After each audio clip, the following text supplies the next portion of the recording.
ठीक पूछो तो मन का नाम ही है, मांगने का नाम ही मन है।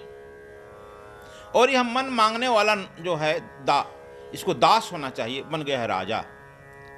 आपको घुमाया जा रहा है इधर उधर उधर, और जो मालिक है वो बेचारा बन गया है।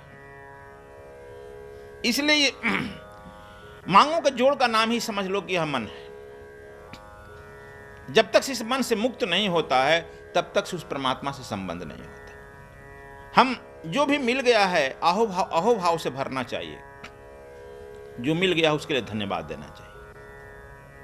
जो नहीं मिला है हम उसके तरफ ध्यान देते हैं, जो मिला है उसको कुछ उपेक्षा कर देते हैं, इसमें कोई बात नहीं, उस पर ध्यान ही नहीं देते। नानक देव कहते हैं कि उसके आगे मैं क्या रखूं जिससे उसके दरबार का दर्शन हो, उसका दरबार दिखाई दे। उसके दरबार में मैं क्या रखूं? तब क्या रखता है जाकर दरबार में? फूल ले आकर रख देता है, धूप लेकर रखता है, कुछ मिठाई लेकर रख देता है, कुछ पैसा रखता है। यदि थोड़ा पैसा रखेगा तो लिफाफा में बंद कर देगा, बड़ी नोट चढ़ाएगा तो पूरा फैला कर कहता है देखो भगवान मैं चढ़ा रहा हूं, इधर देखता। नहीं तो माइक से अनाउंस कराएगा मैं 5,000 दिया, 10,000 दिया, 20,000 दिया, लाख दिया, 2 लाख दिया। और जो भी तुम दरबार में उसके चढ़ा रहे हो वह उसी का है ना। आप फूल यदि कहीं से तोड़ रहे हैं तो फूल में वही मुस्कुरा रहा है ना। यदि कहीं उसको धूप दीप दे रहा है तो वह उसी का है। तुम अपने से क्या दे रहे हो? कुछ दे नहीं रहे हो, लेकिन तुम्हारा अहंकार बढ़ रहा है कि हम दे रहे हैं और तुम्हारी खिदमत मैं कर रहा हूं। यह गुरु नानक देव कहते हैं कि तुम्हारा अहंकार बढ़ रहा है उसकी खिदमत करने का। वह तुम्हारे खिदमत के लिए वो परमपिता परमात्मा, वह साहब तुम्हारे तरफ मुखातिब नहीं हो रहा है कि तुम उसकी जरा बड़ाई करेगा, खिदमत करेगा, तुम्हारे से प्रसन्न होगा। यह तुम्हारी भावना है। कहते हैं कि मुंह से भी क्या बोलूं, वह मुझसे प्रेम करे, कौन सा शब्द उसको प्रिय है, कौन सा अप्रिय है। तुम जो बोलते हो उसको प्रिय लगने वाले इस मुंह से, तो बताओ कौन सा उसका शब्द प्रिय है, कौन सा अप्रिय, कि तुम्हारे बात से वो खुश हो जाएगा। मैं देखो यह बताया होगा आपको, जब हमारे डुमरी आश्रम बन रहा था शुरू शुरू में, एक महात्मा श्रीचंद था, पानी लाता था दूर गांव से और गंगा में स्नान कर लेता था। पानी की व्यवस्था नहीं थी। हम दिल्ली से गए ही थे, सुबह सुबह 7 बजे जैसे हम नाश्ता करते हैं, दिया था। कहा कि महाराज बड़ा दुख है पानी के लिए, जिसके यहाँ से हम चापाकल से हैंडपंप से 1 किलोमीटर से पानी लाते हैं ना, वो आज मना कर दिया है। क्या कहा? बाबा लोग रोज 1 दिन का हो गया, 2 दिन रोज पानी ले जाइएगा यहाँ से। नहीं, अच्छा। हमारे मुंह से निकला, यह काशी में शंकर बैठा हुआ है, भगवान शंकर सबका कहते हैं भरण पोषण करता है। शास्त्र कहता है कि अन्नपूर्णा बैठी है, सबका भरण पोषण करती है। झूठा बात है। किस बात का शंकर, किस बात का भगवान? इसी तरह से मुंह से निकला। छोड़ो, हटाओ उसको, किसी काम का आदमी नहीं, किसी काम का भगवान नहीं है, हम ही को व्यवस्था करना पड़ेगा। ये हमने बोला, किसी भाषा में उसकी उपेक्षा किया। ठीक दूसरे दिन सुबह बैठे हैं, देख रहे हैं कि 3-4, उस समय कोई नहीं था, हम ही लोगों का आश्रम 1-2 रूम बना था, कमरा। 3-4 गाड़ियां आ रही है, 3-4 गाड़ियां एक लाइन से आ रही है। हमने क्या बात है भाई, चल निकाल दो कुर्सी उर्सी, कौन आ रहा है सब। हम पूछे कि भाई अच्छा बैठे, क्या है? तो बोले कि हम एक्सियन हैं जलकल विभाग के। ये कौन है? असिस्टेंट इंजीनियर, SDO हैं। ये कौन है? Junior engineer. वह ठेकेदार है। कहा कि तुम लोग कैसे आया यहाँ पर? कहा कि महाराज जी हम रात में सपना देखे हैं कि शंकर जी हमारे छाती पर पैर रखे हैं। कह रहे हैं कि उधर हमारे एक भक्त इंतजार कर रहा है, गाली दे रहा है, तुम कल नहीं हो बैठाया वहाँ। अब हम लोग पूरा खोजने लगे कहाँ है कहाँ है उधर, लेकिन जैसे सीन दिखाई पड़ा, हम उधर चल दे तो यही सीन दिखाई पड़ रहा है। हम लोग यहाँ जल कल लगाएंगे, हैंडपंप लगाएंगे। कितना लगता है? कहा 25,000। कहा कि हमारे पास 25 पैसा नहीं है। नहीं, 10% आपको देना पड़ेगा, 2,500।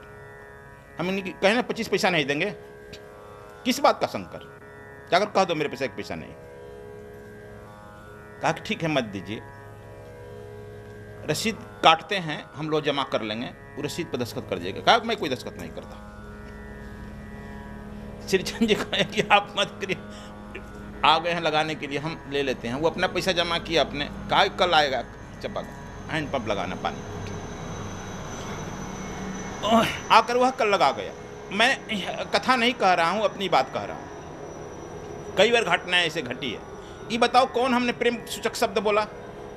कौन हुआ तुम्हारे शब्द से प्रसन्न होगा? कौन खुशामद करेगा, प्रसन्न होगा? वह प्रसन्न होगा तुम कोई भी बात अपने सच्चे मन से कहो, वह सच्चा है। और सच्चे मन से चाहे जिस शब्दों में कहो, जिस भाव तुम अपने सच्चे भाव से कहो, वह तुम्हारी सुन ली जाएगी। यदि झूठ भाव से कह रहे हो, चापलूसी से कह रहे हो, वह नहीं सुनेगा। सच्चा है ना, वो नानक देव का सच्चा पुरुष है, सच्चा है, तुम्हारे सच्चे मन की बात पढ़ता है। लाख चापलूसी करो, झूठे मन से कहते रहो, कोई अंतर नहीं पड़ रहा, उसको अंतर नहीं पड़ रहा है।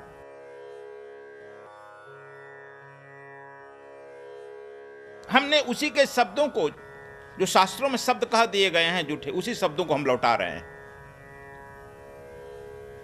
भय प्रकट कृपाला दीन दयाला, कोई कहा गया है ना तुलसीदास से, हम लोग उसी को लौटा रहे हैं। तो आगे कह रहे हैं, अमृत बेला साचू नाम बड़ी आई विचार। कहते कि अमृत बेला में सत्य नाम की महिमा का ध्यान करो। देखो यहां आ गया अमृत बेला, सत्य नाम और ध्यान, तीन आ गए प्रश्न। अमृत बेला क्या है, सत्य नाम क्या है, और ध्यान क्या है? यह तीन आ गया एक ही लाइन में। इसको ठीक से समझना पड़ेगा। हिंदुओं में एक संध्या कहा गया है, जो हम लोग संध्या करते हैं। दिन जा रहा होता है, रात का आगमन होता है, न दिन होती है न रात होती है। उसको गोधुल भी कहा गया है, मैंने गायें जंगल से लौटती हैं चर करके, इसलिए गोधुल होता है। उसको कहते हैं संध्या वेला। संध्या वेला सुबह भी होता है, शाम भी होता है। इसीलिए हमारे यहाँ सुबह शाम पाठ का ध्यान का दिया गया बेवदा, वही अमृत वेला कहलाया है। तो लोग इसको बात को नहीं मानता, कहते गुरु जी हम जब इच्छा होगा तब कर लेंगे। गुरु नानक देव कहते अमृत बेला, अमृत बेला का महत्व दिए। रात विदा हो रही है, सुबह सूर्य निकलने जा रहा है, अमृत बेला। इधर सूर्य डूब रहा है, उधर सूर्य निकल रहा है, यह अमृत बेला, दोनों टाइम। इसलिए दोनों को संध्या कहा गया है। और उसी समय इसलिए को कहता है संध्या पाठ करो। अमृत बेला में नाम लो सच्चे का। अमृत बेला में अभी वैज्ञानिक लोगों ने कहा कि क्यों अमृत बेला इसको कहा गया है, बड़ा साइंटिफिक कॉज है। कहा कि इस समय जब सूर्य जा रहा होता है या सूर्य सुबह निकल रहा होगा, यह दिन का संक्रमण हो रहा है, वहां पर रात्रि का संक्रमण हो रहा है। तो उस समय वायुमंडल में ऑक्सीजन बहुत भर जाता है, जीवनदायी हवा भर जाता है। इसीलिए उस समय बहुत नींद भी लगती है। यह तुमको एक और बात बता दूं, दुनिया में सारे एक्सीडेंट 4 बजे से 6 बजे के बीच होता है। 24 घंटा ऑक्सीजन में 22 घंटा में जितना होता है, उतना एक्सीडेंट केवल 4 से 6 बजे सुबह हो जाता है। इसीलिए कहते हैं हम चलते हैं इसी समय, 3 बजे चल देते हैं, 2 बजे चल देते हैं, अमृत बेला में चलते हैं कि चलो पाठ भी होता रहेगा। हमारी आदत है बचपन से। और इसी समय ऑक्सीजन बढ़ता है, इसलिए आदमी को आलस भी घेरता है। सोने वाले खूब सोएगा, 10 बजे तक सोएगा, रात भर जगेगा, ये अमृत बेला में सोएगा। गुरु नानक देव का स्पष्ट आदेश है, अमृत बेला। अमृत बेला को छोड़ देता है, कहता है कि नहीं गुरु जी हमारा नींद टूटेगा 10 बजे, तब ना हम करेंगे। आखिर इन्होंने क्यों कहा? इसलिए देखो यह बहुत बहुमूल्य बात है। इस बहुमूल्य बात को, कीमती बात को तू पकड़ लेगा, तुम्हारे जीवन में परिवर्तन हो जाएगा। अमृत वेला को पकड़ लो। एक साधकों का अमृत वेला और होता है, जब चंद्र स्वर बाएं को कहते हैं, दाहिने को सूर्य स्वर कहते हैं। चंद्र स्वर से सूर्य स्वर बदलता है, सूर्य से जब चंद्र बदलता है। और जो साधक अपने सूर्योदय को सिद्ध कर लिया है, उसके लिए अमृत बेला, जब स्वर बदलता है तब उसके अंदर घटना घटने लगती है। इसलिए हम कहते हैं 3 घंटा ध्यान पर बैठो। 3 घंटा बैठेगा तो घंटे 3 बार बदलेगा तो पकड़ सकता है। और जब तुम्हारे एक स्वर से दूसरा स्वर बदल रहा है, उस समय तुम्हारे ध्यान यदि त्रिकुटी पर टंग गई, टिक गई, तो तुम समाधि में चला जाएगा। इसलिए अमृत बेला को समझ लो दोनों तरफ से। सूर्योदय यदि ठीक ठीक स्वर समझ गया, लेकिन इसको समझने के पहले भी तुमको अमृत बेला में तो जगना ही होगा ना। शाम को भी जब अमृत बेला होता है शुरू, तो उस समय तुम लोगों को देश भर का काम आ जाता है ना। चाय की दुकान पर बैठेगा, कोई पत्नी से झगड़ा करेगा, झूठ मूठ का कहीं विवाद करेगा, लेकिन अमृत बेला में नहीं कहेगा जहां है वहीं बैठ जा। इसे मुसलमान लोग ठीक हैं, फटाफट बैठ जाते हैं, उठने बैठने लगते हैं। तुम लोग जितना छूट दिया गया उतना ही छूट करने लगता है। यह मेडिसिन है, इसको खाना पड़ेगा बच्चा। आगे कहते हैं सत्यनाम। सत्यनाम क्या है? बहुत लोग सत्यनाम जापते हैं। बहुत कबीरपंथी भी सत्यनाम जाते हैं। सिख लोग भी सत्यनाम जाते हैं। कबीरपंथियों के ब्रांच बहुत हैं। वो सत्यनाम, राम से घृणा हो गया। जबकि राम शब्द, गोविंद शब्द, सबसे ज्यादा शब्द यदि आया है गुरु ग्रंथ साहब में, तो राम शब्द आया, उसके बाद गोविंद आया। सत्य देखो विशेषण है, सत्य विशेषण का नाम लिया जाता है। सत्यम शिवम सुंदरम, सत्य विशेषण है, सुंदर भी विशेषण है, शिव न संज्ञा है। सत्य कौन है? शिव है। सुंदर कौन है? शिव है। हम सुंदरम रटने लगे तो यह नहीं होगा। अक्सर लोग बहुत सारी भ्रांतियां, गलतियां करते हैं। ट्रेडिशनल आ रहा है, एक आदमी से घृणा करके अलग पंथ चलाने के चक्कर में, अलग अपने को विशिष्ट करने के चक्कर में यह होता है। यहां पर कह रहे हैं कि सत्यनाम। सत्यनाम हुआ है जो आप लोगों को दीक्षा दिया जाता है, और दीक्षा में बहुत छोटा होता है। बहुत तो 10-20 कह देते हैं, पूरा श्लोक कह देते हैं। जब तुम दीक्षा लेते हो और आपको सुनाई पड़ता है, जब श्वास जा रहा होता है तो कुछ कहता है, आता है तो कहता है।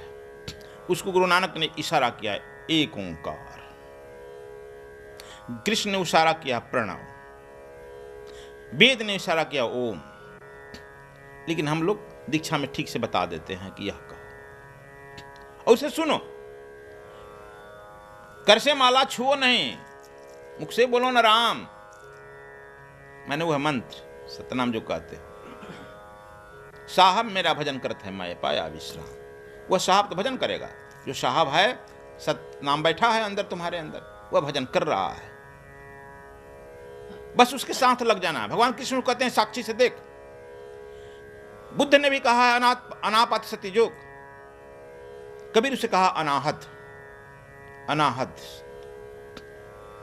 अनाहत साधो भाई, हद से बेहद ले जाए। जब कोई भी प्रेमी और प्रेमिका मिलता है तो देखो मौन हो जाता है। ठीक ठीक यदि प्रेमी प्रेमिका मिल जाता है तो मौन हो जाता है। पति पत्नी जब मिलता है तो कहीं मौन नहीं होगा। देखा है कभी मौन? उलझेगा झगड़ा, बात से पहले कड़क बोलेगा, फिर हाथ चलेगा, फिर लात चलेगा, फिर पंचायती होगी। पति पत्नी में मिलने का यह, इसीलिए प्रेमी प्रेमिका जहां मिलता है वह मौन हो जाएगा। ठीक ठीक गुरु और शिष्य भी मिलता है तो मौन हो जाता है।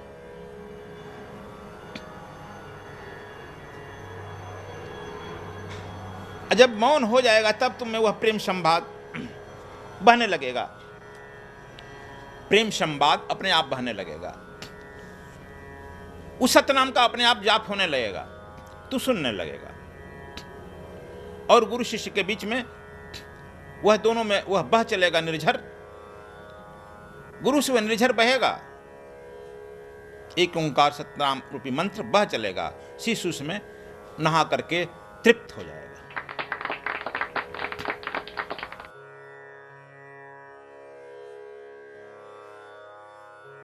कहते हैं कि कर्मों से शरीर रूपी कपड़ा मिलती है, कृपा दृष्टि से मुख्य द्वार खुलता है।